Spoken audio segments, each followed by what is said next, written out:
আসসালামু আলাইকুম, সবাই কিতা ওটা করেছেন, ভালো আছেন? আজকে সৌদি আরব অনেক বৃষ্টি হইতে আছে, দেখো এটা বাম্পার বৃষ্টি হইতে আছে, দেখো এটা অনেক বৃষ্টি হইতে আছে, কাছাকাছি বৃষ্টি হইতে আছে, বৃষ্টি আর বৃষ্টি সৌদি আরব আজকে গাড়ি আগে দিয়ে চালাইলে লিয়া যাওয়া যায় না, এইরকম বৃষ্টি হইতে আছে, লোকে হাওয়াও আছে।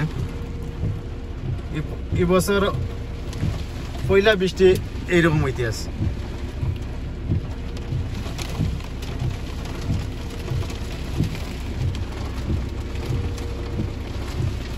এতে যাবো বৃষ্টি,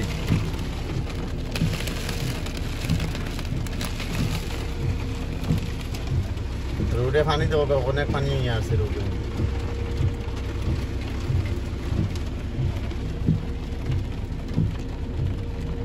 মৌসুমটা পুরো ভালো না আজকে বৃষ্টির কারণে।